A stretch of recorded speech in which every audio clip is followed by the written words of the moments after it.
हिजो हेर्नु हो कसले पास दियो त्यत्रो मान्छेलाई प्रदर्शन गर्नु भन्दाखेरि के हो भने सरकारले अरूलाई चाहिँ लकडाउन आफूलाई चाहिँ लकडाउन नलाग्ने अनि त्यत्रो चाहिँ के छ भने काण्ड गर्ने सांसद अपहरण खरिद बिक्री गर्ने उहाँ चाहिँ कहाँ जिल्लामा बसिरहेका मान्छेलाई चाहिँ उठाएर लिएर आउने त्यो लकडाउनले लाग्दैन त्यो कुरा त्यो लकडाउनको कानुन लाग्छै लाग्दैन एमालेका नेताले खास गरी केपी ओलीले जुन मान्छेलाई अपहरण गर्न पठाए त्यहाँ लकडाउन लाग्छै लाग्दैन यो अध्यादेश ल्याउनुमा ठिक छ पहिलो अध्यादेश त एउटा पार्टीलाई फुटाउन ल्याउनु अनि दोस्रो अध्यादेश चाहिँ किन ल्याउनु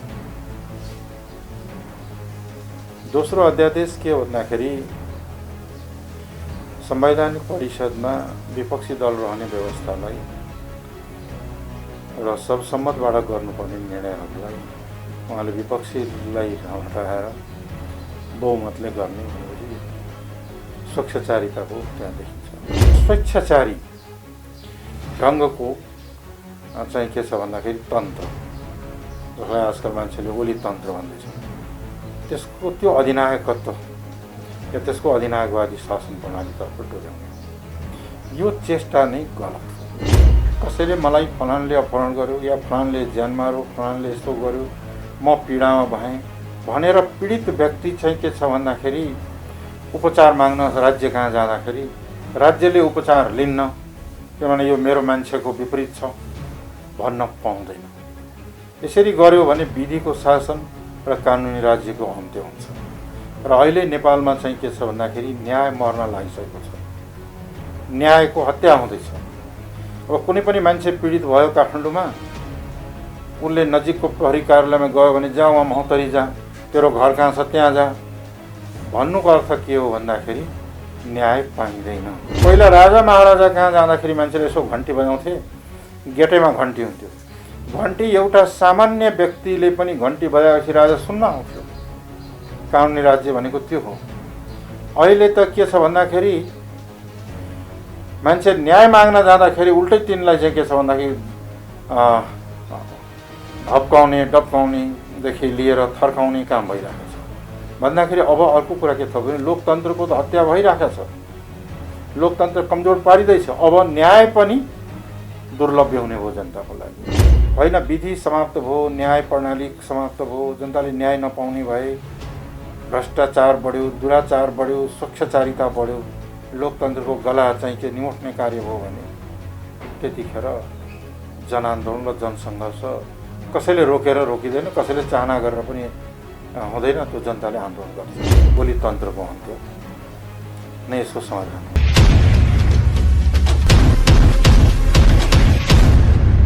स्वागत छ सर यहाँलाई इन्द्रेणी खबर.com धन्यवाद अब जसरी अहिले पछिल्लो समय नेपालको राजनीति वृत्त जुन तातेको अवस्था छ जसरी प्रधानमन्त्री केपी शर्मा ओलीले दुईवटा अध्यादेश ल्याउनु भयो पार्टी सम्बन्धी दल सम्बन्धी र संवैधानिक परिषद सम्बन्धी त्यो अध्यादेशबाट फिर्ता भइसकेको अवस्थामा जुन पछिल्लो समयमा जुन राजनीतिक घटनाक्रमहरू विकसित भइरहेको छ जसरी तपाईँहरूको दुई पार्टी बिचको एकता पनि सम्पन्न भइसकेको अवस्थामा अहिले पछिल्लो समय जसरी विकसित भइरहेको घटनाक्रम जुन छ कसरी यो पहिलो कुरा त के हो भन्दाखेरि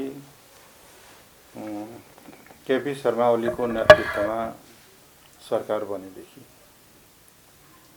पहिलो पटक उहाँले राजनीतिक प्रदर्शनहरू रोक्नु र के अरे यो ठाउँमा गर्न पाइँदैन यो ठाउँमा पाइँदैन मण्डलमा पाइँदैन हर ठाउँ पाइँदैन त्यसपछि बिस्तारै बिस्तारै उहाँले प्रेस ऐन ल्याउनु प्रेस स्वतन्त्रतालाई नियन्त्रण गर्न खोज्नु त्यसपछि उहाँले गुठी ऐन ल्याउनु हो र गुठीको जग्गा किसानहरूबाट गुठियारहरूबाट चाहिँ के भने विस्थापित हुने या त्यो खोसिने आशंका बढ्यो त्यसपछि उहाँले विशेष सेवा ऐन ल्याउनु हो जस अन्तर्गत मान्छेको गोपनीयताको अधिकारलाई समेत हनन गर्ने प्रयास हो त्यस्तै गरिकन उहाँले सेना सम्बन्धित ल्याउनु हो सुरक्षा परिषदको बैठकै बिना पनि प्रधानमन्त्रीले प्रयोग गर्न सक्ने सेना प्रधान न्यायाधीश नभए पनि प्रयोग गर्न सक्ने लिएर आउनु। यसरी हेर्दै जाँदाखेरि त्यसपछि चाहिँ उहाँले यो अध्यादेश ल्याउनु। यो अध्यादेश ल्याउनुमा ठिक छ, पहिलो अध्यादेश त एउटा पार्टीलाई फुटाउन ल्याउनु हो, अनि दोस्रो अध्यादेश चाहिँ किन ल्याउनु हो? दोस्रो अध्यादेश के हो भन्दाखेरि संवैधानिक परिषदमा विपक्षी दल रहने व्यवस्थालाई र सर्वसम्मतबाट गर्नुपर्ने निर्णयहरूलाई उहाँले विपक्षीलाई हटाएर बहुमतले गर्ने भनेपछि स्वच्छचारिताको त्यहाँ देखिन्छ।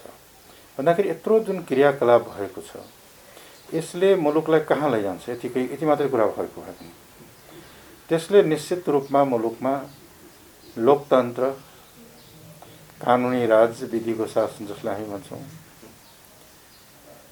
त्यसलाई समाप्त पार्ने छ। यसमा जसरी आउँदैछौँ त्यसलाई समाप्त पार्ने हो। र पछिल्लो चटन जुन अध्यादेश ल्याएको त्यसको मकसद के हो भने कन्स्टिट्युसनल इन्स्टिट्युसनहरू, संवैधानिक अङ्गहरू, निकायहरूलाई कब्जा गर्ने नै हो। कार्यकर्ता भर्ती केन्द्र बनाएर कब्जा गर्ने, चाहे त्यो न्यायपालिका होस्, चाहे अख्तियार होस्, चाहे लोकसेवा होस्, यस्ताहरूमै कब्जा गर्ने र ब्युरोक्रेसीलाई कब्जा गर्ने र एउटा स्वेच्छाचारी ढङ्गको चाहिँ के छ भन्दाखेरि तन्त्र, जसलाई आजकल मान्छेले ओली तन्त्र भन्दैछन्, त्यसको त्यो अधिनायकत्व या त्यसको अधिनायकवादी शासन प्रणालीतर्फ डोर्याउने हो। यो चेष्टा नै गलत हो। सङ्घीय लोकतान्त्रिक गणतन्त्रको भावनाको विपरीत हो। जनताले म्यान्डेट दियो शासन गर्नु, त एक दल कसैलाई दिया थिएन, तर उहाँहरू माओवादी र एमाले मिलेर बहुमत देखिएको हो। तर त्यो के को लागि भन्दाखेरि विधि अन्तर्गत रहेर विधिको शासनका लागि हो, लोकतन्त्र बलियो बनाउनलाई हो, समावेशितालाई बलियो बनाउनलाई हो र जनतालाई चाहिँ के छ भन्दाखेरि सेवा र सुविधा सहज रूपमा प्रदान गर्नका लागि हो। मूल लक्ष्य त्यही नै हुने, तर ती काममा पूर्ण असफल भए। र यो चाहिँ के छ भने झन् यो सङ्कटकालको बेला, अब म यहाँले भावनामा आउँदैछु, सङ्कटकालको जसरी आउँदैछु म, सङ्कटकालको प्राथमिकता के हो त? मतलब अहिले लकडाउन एक खालको सङ्कटकाल हो जस्तो हो। लकडाउनको पहिलो प्राथमिकता के हो भने जनताको जीवनको रक्षा गर्ने। जीवनको रक्षा गर्दा के भन्दाखेरि औषधि, उपचार, जाँच यी सब कुराहरू लैजाने। त्यसमा उहाँले डुप्लिकेट सामान मगाउनु भयो चाइनाबाट, त्यसले अहिले सबै ठाउँ रोक लगाएको छ, त्यो कामै नलाग्ने भनेर। त्यसको आडमा ठुलो भ्रष्टाचार भइरहेको छ। अर्कोतर्फ गरिब वर्गहरू, विपन्न वर्गका मानिसहरू अझ खानको अभाव, औषधिको अभाव भएको छ र जो जहाँ फसेका छन् त्यहाँबाट निस्किन गाह्रो भइरहेछ। तपाईँले एउटा हेर्नु होला, एउटा सुत्केरी महिला काठमाडौँबाट 70सम्म पैदल गए, तर त्यहाँ राज्य थिएन। आज फुटपाथमा, रोडमा मान्छे सुतिरहेका छन्, त्यहाँ राज्य अनुपस्थित छैन। भन्दाखेरि यी कामहरू प्राथमिकता हुन् कि कुनै राजनीतिक दललाई फोड्ने, सांसदलाई किनबेच गर्ने, सांसदहरूलाई चाहिँ अपहरण गर्ने प्राथमिकता हो अहिले देशको। अहिलेको देशको प्राथमिकता र आवश्यकताको विपरीत उहाँ जानुभयो र अहिले पनि त्यो चाहिँ के छ भन्दाखेरि कार्यबाट उहाँ रोकिनु भएको छैन। त्यस कारणले यस्ता गैर लोकतान्त्रिक कार्यहरू गलत हुन्, जो मुलुकका हितमा छैनन्, जनताका हितमा छैनन्, देशका हितमा छैनन्। यस्ता कार्यहरू रोक्नु पर्छ। जसरी अब अध्यादेश नै समाजवादी पार्टी फुटाउनको लागि भनेर जुन बाहिर कुराहरू सतहमै आइसकेको छ। अब पछिल्लो समय सांसद अपहरणको विषयलाई लिएर चाहिँ तपाईँहरू टेकुमा पनि जानुभयो, टेकुमा दर्ता लिन मानेन जाहेरी, त्यसपछि सरकारी वकिलको कार्यालय जानुभयो, त्यहाँ पनि दर्ता लिन नमानेको अवस्थामा चाहिँ कसरी अगाडि बढ्नु? अब यो चाहिँ के हो भन्दाखेरि कुनै पनि नागरिकले कानुनी राज्यमा के हुन्छ भने न्याय माग्न जाँदाखेरि सुनवाई हुन्छ। भरे न्याय निरूपण गर्ने प्रक्रियामा जे ठहर छ, सबुत, प्रमाण, विभिन्न छानबिन अनुसन्धानले जे ठहर छ भने त त्यही हो। तर कसैले मलाई फलानले अपहरण गर्यो या फलानले ज्यान मार्यो, फलानले यस्तो गर्यो, म पीडामा भएँ भनेर पीडित व्यक्ति चाहिँ के छ भन्दाखेरि उपचार माग्न राज्य कहाँ जाँदाखेरि राज्यले उपचार लिन्न, किनभने यो मेरो मान्छेको विपरीत छ भन्न पाउँदैन। यसरी गर्यो भने विधिको शासन र कानुनी राज्यको अन्त्य हुन्छ र अहिले नेपालमा चाहिँ के छ भन्दाखेरि न्याय मर्न लागिसकेको छ, न्यायको हत्या हुँदैछ। अब कुनै पनि मान्छे पीडित भयो काठमाडौँमा, उसले नजिकको प्रहरी कार्यालयमा गयो भने जा वहाँ महोत्तरी जा, तेरो घर कहाँ छ त्यहाँ जा भन्नुको अर्थ के हो भन्दाखेरि न्याय पाइँदैन, न्यायको हत्या भइराखेको छ, न्याय मरिसकेको छ। पहिला राजा महाराजा कहाँ जाँदाखेरि मान्छेले यसो घन्टी बजाउँथे, गेटैमा घन्टी हुन्थ्यो। घन्टी एउटा सामान्य व्यक्तिले पनि घन्टी बजाएपछि राजा सुन्न आउँथ्यो। कानुनी राज्य भनेको त्यो हो। अहिले त के छ भन्दाखेरि मान्छे न्याय माग्न जाँदाखेरि उल्टै तिनलाई चाहिँ के छ भन्दाखेरि धप्काउने डप्काउनेदेखि लिएर थर्काउने काम भइरहेको छ। भन्दाखेरि अब अर्को कुरा के छ भने लोकतन्त्रको त हत्या भइरहेको छ, लोकतन्त्र कमजोर पारिँदैछ। अब न्याय पनि दुर्लभ्य हुने हो जनताको लागि। यो अझ बढी गम्भीर विषय हो नि। दोषी निर्दोषी आफ्नो ठाउँमा हो, सही गलत आफ्नो ठाउँमा, त छुट्याउने काम, फैसला गर्ने काम न्यायालयको हो। तर म मार्कामा परेँ, मेरो उजुरी सुन्नुहोस् भन्दा नसुन्ने राज्य त कस्तो राज्य हुन्छ, कस्तो शासन व्यवस्था हुन्छ। राजा कालमा पनि पञ्चायत कालमा पनि चाहिँ के छ अन्यायमा परेँ भनेर जाँदाखेरि सुन्थ्यो, सुनवाई भएको छ।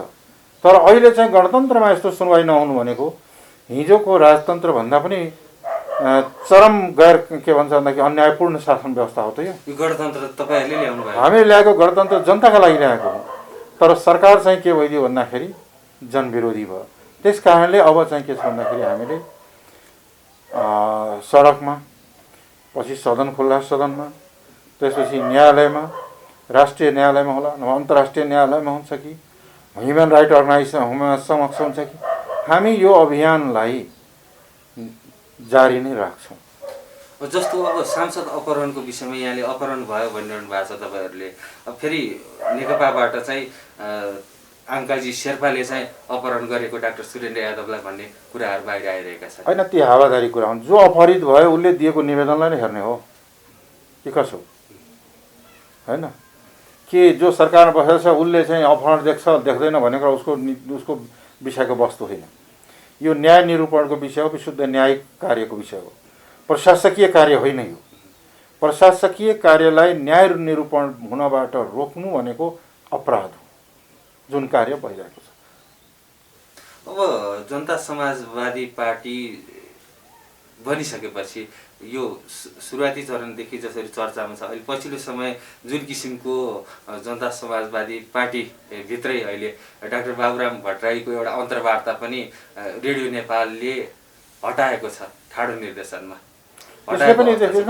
यो त प्रेस स्वतन्त्रता र लोकतन्त्रको विपरीत कार्य हो नि। आफैले प्रमाणित गरेको छ यहाँ न्याय छैन, यहाँ लोकतन्त्र छैन, यहाँ प्रेस स्वतन्त्रता छैन, यहाँ अभिव्यक्तिको स्वतन्त्रता छैन भन्ने प्रमाणहरू पेश गर्दै गएका छन् नि सरकारले आफैले 101 गरेर, 101 घटनाहरू गरेर।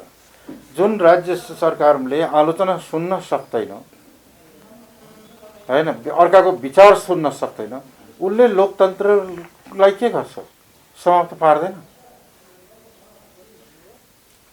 तर यतिखेर जसरी तपाईहरु विरोधका कार्यक्रमहरू छन्, विरोधका शैलीहरू छन्, लकडाउनै उल्लङ्घन गरेर तपाईँ लगायत नेकपाबाट पनि जुन किसिमले साइबर क्राइम दर्ता भएको छ हिजो भर्खरै सरकारी वकिलको कार्यालयमा, जुन किसिमले विरोध गर्ने शैली त हुन्छ, तर यो लकडाउनको समयमा विश्व कोरोनाको महामारीसँग जुधिरहेको सन्दर्भमा चाहिँ उल्लङ्घन भयो भन्ने आरोप छ। अब यो आरोप त पहिला सरकारले, सरकारी समर्थक पार्टी र कार्यकर्ताहरूले नै गरिरहेका छन्, सरकारले गराइरहेका छ।